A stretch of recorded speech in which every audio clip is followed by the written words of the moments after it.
Hello, very good evening to you. Welcome to Friday's North West Tonight with Kelly Foran. Our top story.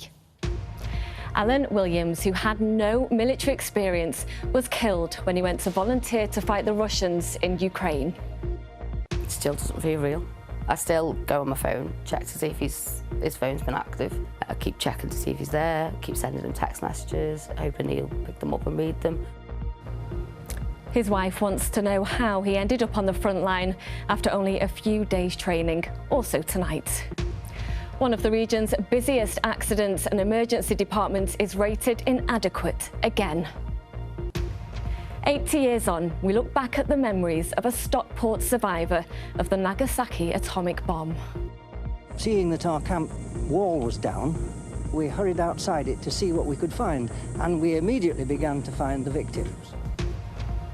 Hanging up his frock. Why, after 30 years, the man behind Blackpool's legendary drag club is stepping out of the spotlight. And we end the week with some spells of sunshine and the talk of a heat wave. But will we get it here in the northwest? Join me at the end of the programme. I'll give you all the details.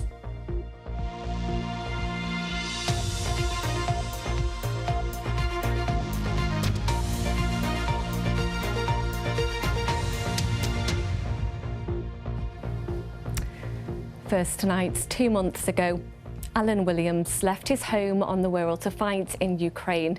He told friends that he couldn't sit by and watch what was happening to children there. But he had no military experience, and his friends and family begged him not to go. He's now missing, believed killed in a Russian drone attack. It was his first mission. Phil Cunliffe has been talking to his wife, Stephanie. It still doesn't feel real.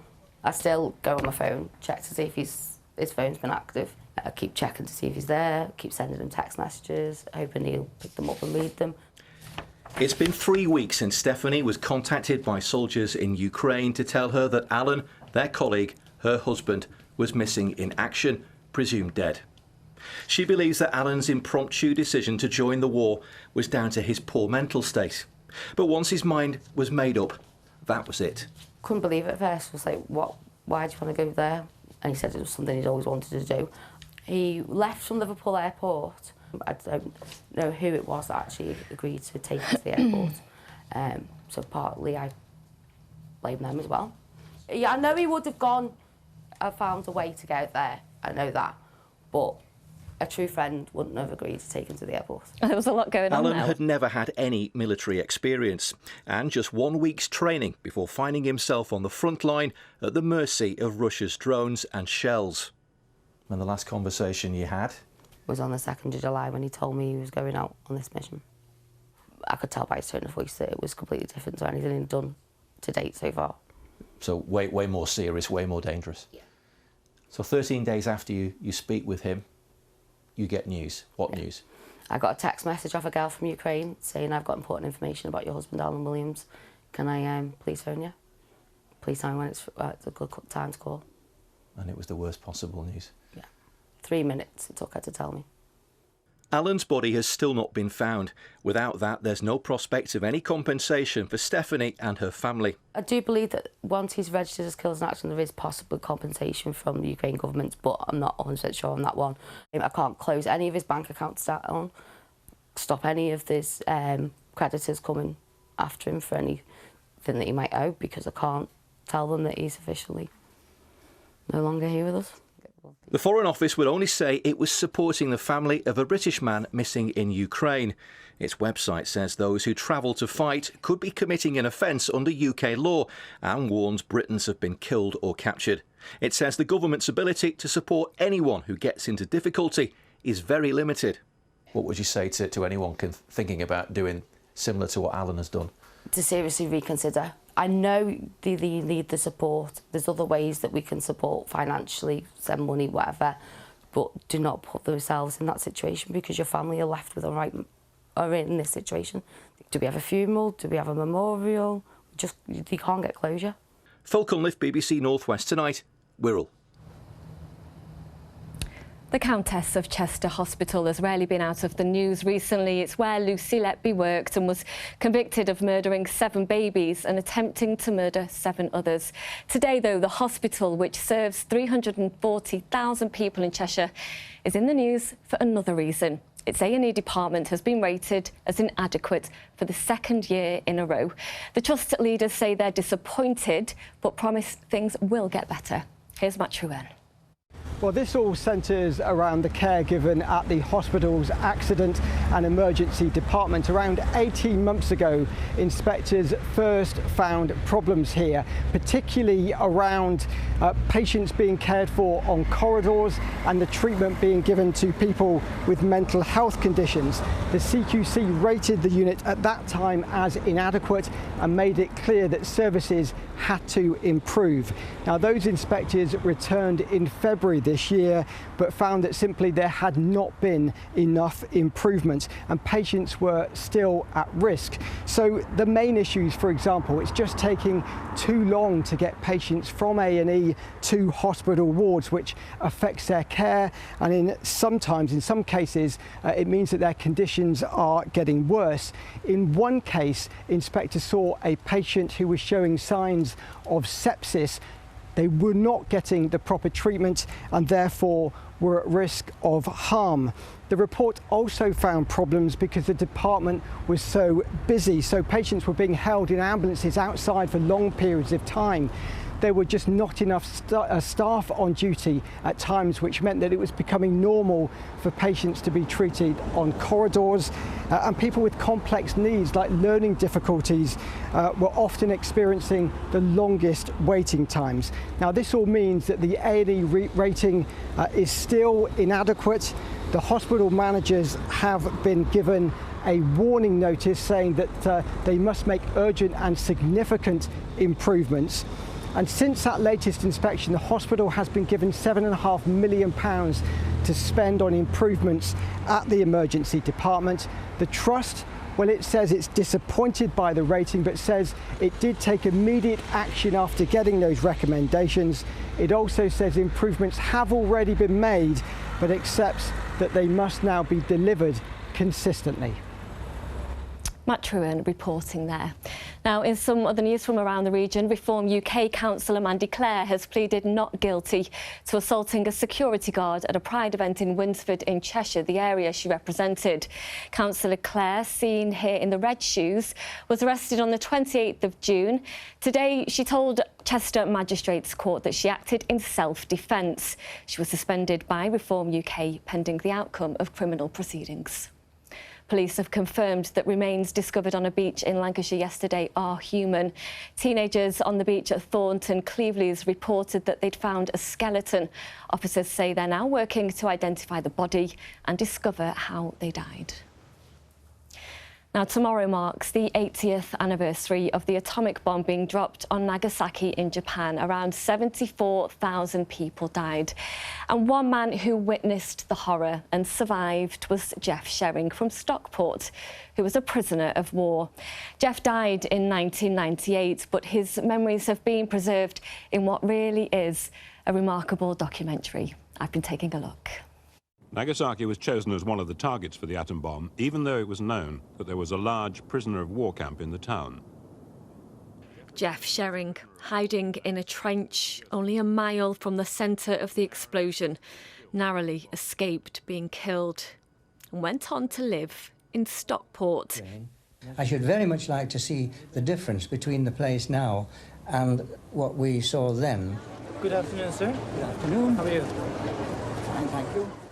40 years ago, he returned to the very place where he was held as a prisoner of war.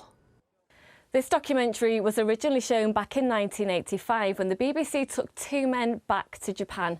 One of them was Captain Leonard Cheshire. He was Britain's official observer of the bombing, watching from the sky.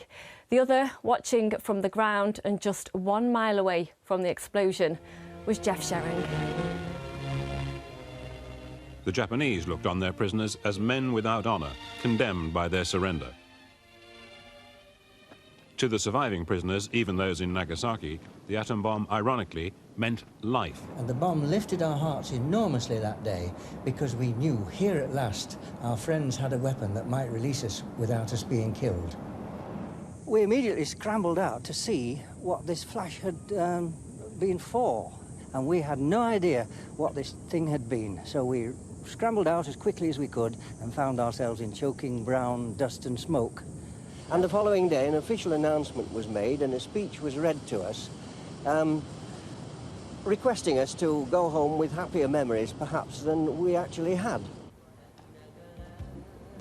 When he returned to Japan, Jeff spoke about the fears of how this time he'd be treated, but was pleasantly surprised.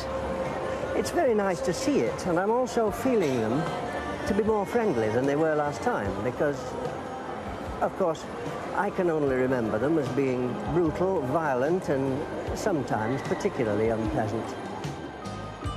Now that I'm actually here and in familiar surroundings, I probably feel more at home.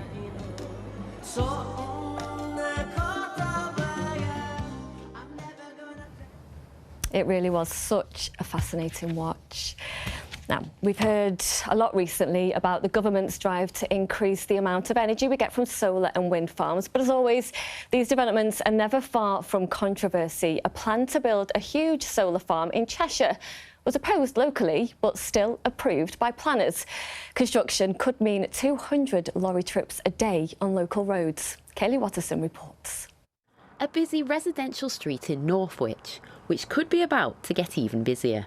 A developer's looking to build a solar farm similar to this on a site that was used to store waste from a nearby chemical works. But they say to do that, they need to fill in the lime beds on the site, and that would involve a lot of traffic coming and going, potentially for a number of years. It will cause 224 truck movements a developer's per day looking to build a solar farm on a site which was used to store waste from a nearby chemical works. 2.65 million tonnes of earth. We are not against having a solar farm. I want to make that absolutely clear.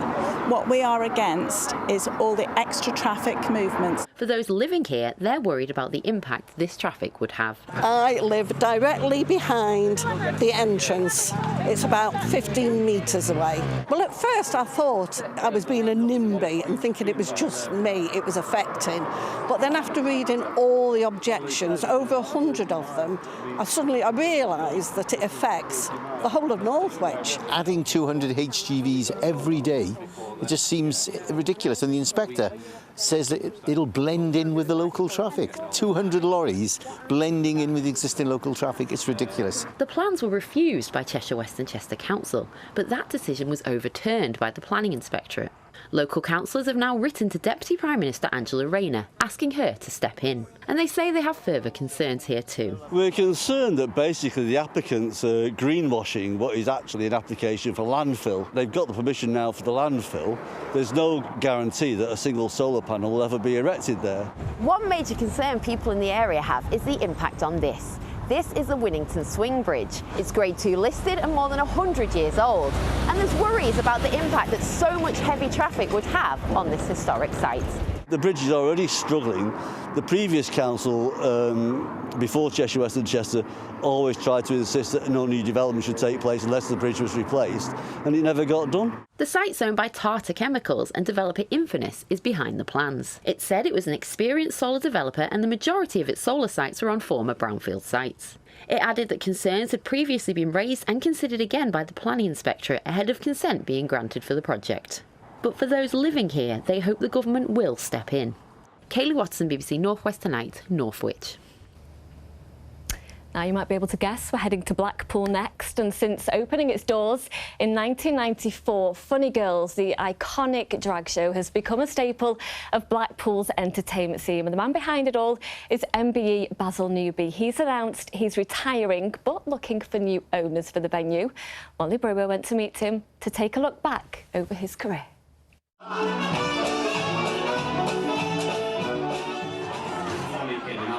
For 2 years, I told everybody the idea I had, and everybody was negative about it. Even my boyfriend said, oh, it'll never work.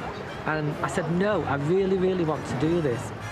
I just love watching the audience because it's such a mixture of people. It's just great to see the faces of amazement. listen to them now. It's just mental, isn't it? They just love it. Very burlesque, a little bit risque. It's like a West End show. It's done 2 Royal Variety performances, so we had to tone it down a little for that. But it's just an amazing place where anybody can come along to Funny Girls and have a good night out. But before Funny Girls came Basil's first love, the Flamingo, the first gay club in Blackpool. And I went to my solicitor and I said, I want this club, I'm buying it. And he said, you're classed as an unfit, improper person to hold a licence because you're gay. But he said, we'll get at you, but just don't let the police or anybody know that you're gay. And the police used to visit and used to have to give them free drinks in those days. And they always used to say to me, Basil, are you gay? And I used to say, no, I'm just really good at acting. And then I went back to the same solicitor and I said, I want to open this transvestite show bar. And he said, you've got to be joking. You want me to go to licensing for that? I said, yeah. I said, but I want it for everybody, for straight people, gay people, everybody. I've known people come in here and say they would never go in and they're totally against it. Then they come out and say it's the best night out we've ever had. And it was this that made Funny Girls a huge success. It hosted stars like Boy George, Lulu and Joan Collins. I got on the stage and brought Joan Collins on and I just looked up and I just thought how far from those days in 1979 was an unfit and improper person to hold a licence to this, to what I'd achieved. I want the legacy of Funny Girls to carry on. I want it to be like the Moulin Rouge and still be here in 30 years' time. What does retirement look like for you? Time to have some Baz time. I said, I don't want to be coming here on a Zimmer frame. And people still say to me, oh, you're too young, or why? Why are you retiring? And I say, I'm 74. You don't look 74. Don't drink, don't smoke, don't go with women. And I have Manuka honey every morning. That's a secret then. Definitely. Oh, happy retirement. I'm off to buy some of that Manuka honey. But Funny Girls to Funny Guys, some of the time anyway. Hi, Ian. The championship is back this weekend. It is. It really is, yeah. And Preston and who's the other team? Blackburn. They're going underway tomorrow. I'm going to learn one line. Preston ended up in relegation peril last season, while Rovers weren't far off the playoffs. But what will the coming months bring for these two Lancashire sides? Well, I've been to get the views of Paul Gallagher, who played for Rovers in the Premier League before going on to become North End's Player of the Decade. Having made his name in the Premier League with Blackburn Rovers, Paul Gallagher went on to make more than 300 appearances for Preston, eventually becoming first-team coach. Most recently, he was at Stoke City, but still keeps a close eye on the club where he has legendary status.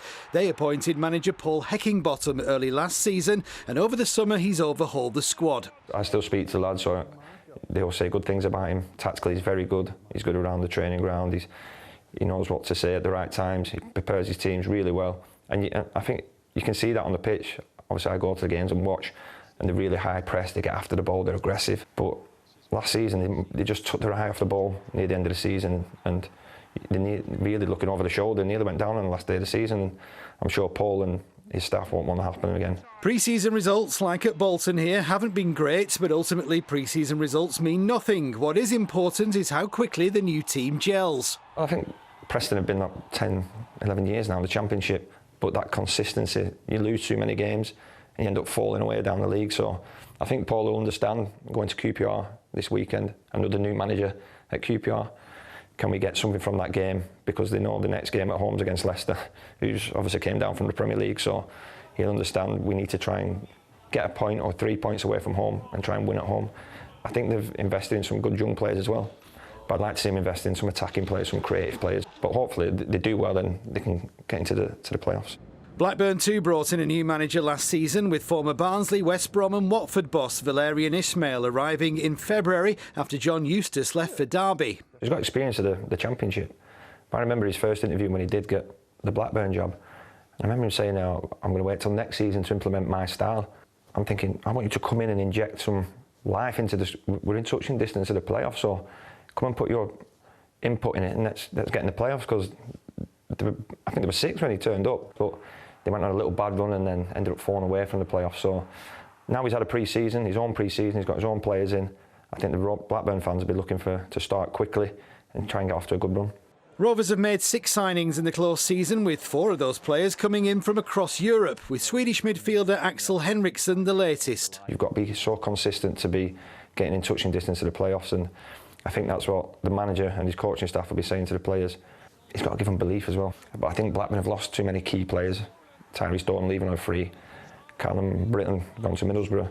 They're hard to replace, them players that affect gains from on a regular basis. So I'm sure the manager will be looking at that and thinking, OK, we need to start well. And it's going to be tough going to West Brom with a new manager as well. We love the Championship because it's so unpredictable and anybody can beat anybody. And Blackburn have got to attack it and think, do you know what?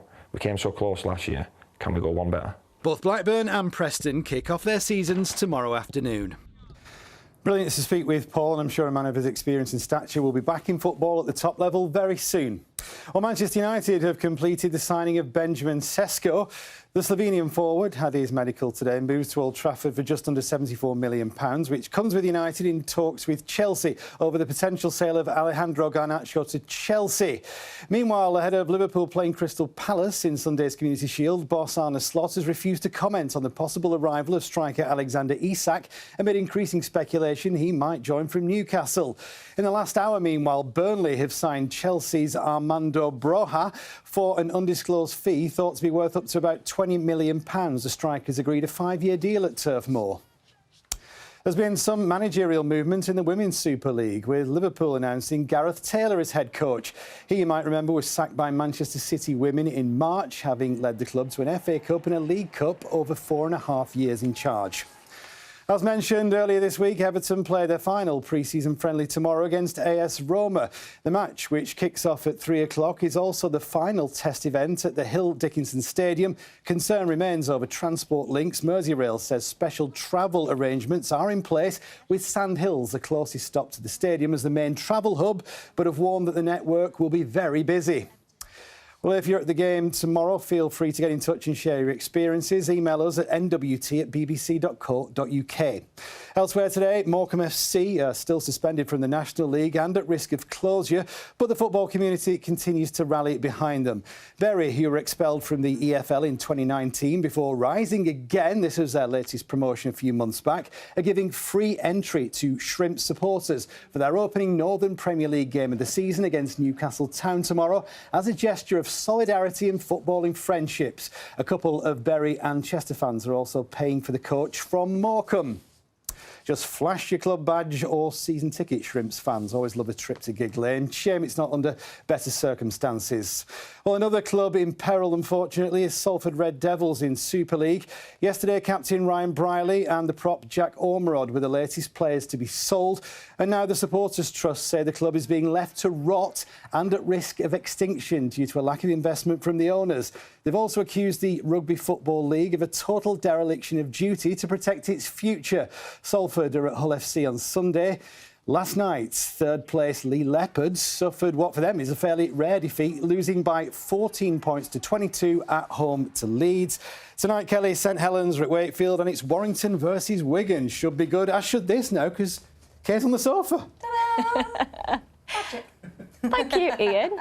We're joined by Kate, and these beautiful pictures. I mean, you have the best job in the newsroom. You get to go and visit all these wonderful places. Yes, because there are incredible people and places in the Northwest. So, as you know, I thought at the beginning of the year we need to shout about them, or rather you need to shout about them. So I have been asking you to nominate either a person or a place that you think we need, or rather I need, to come and spend a day with you and shine a light on. And this particular one holds a very special place in my heart.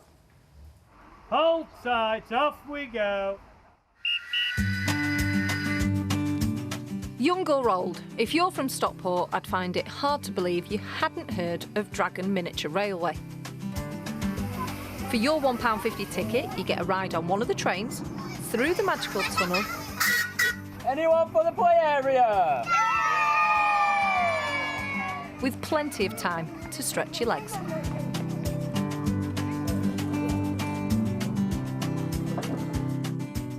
Toys are donated by locals, some for the play area and others to resell in the shop. This is the best shop ever. But it's the volunteers that really keep this place alive. They give to the community. They give of themselves their time, and the money that they raise, it all goes back into the community to support local groups like ourselves at New Horizon. Joel, my son, volunteers here. He has autism, so it was very difficult for him to socialise and find anything that would kind of fit what he felt safe and comfortable in. And when he joined here, it's been like a whole new world for him. And the railway have been more than kind of accommodating and are accommodating for children, adults with additional needs. But what's the secret to the railway's success? I think having a happy staff, happy volunteers, and we have a lovely customer base. They are brilliant. What's your favourite bit about the Dragon Miniature Railway? Seeing children laugh and enjoy it in the play area. You see them down there, you can bring a picnic, bring your children into school holidays. I love trains, choo-choo! Do me a favour. Next time you're passing, give the train a beep. The bigger the beep, the bigger the smiles.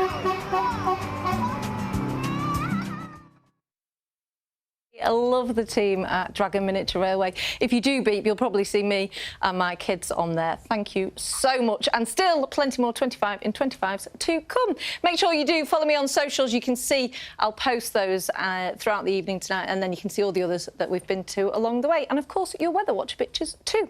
So weather this weekend, how are we doing? Bit of a mixed bag. We've got a few showers around Saturday, a sunnier day to come on Sunday. You can see this front that's going to work its way down from Scotland. It's a cold front. By the time it gets to us, it will be really weak, but it will introduce through the middle of tomorrow more in the way of cloud and some outbreaks of rain. High pressure then builds in for Sunday, so a much nicer day on the cards. Through this evening, if you are heading out, variable at times, large amounts of cloud. We'll tend to see the cloud clearing during the second half of the night, lows of 10 to 14 degrees. It still will be quite breezy.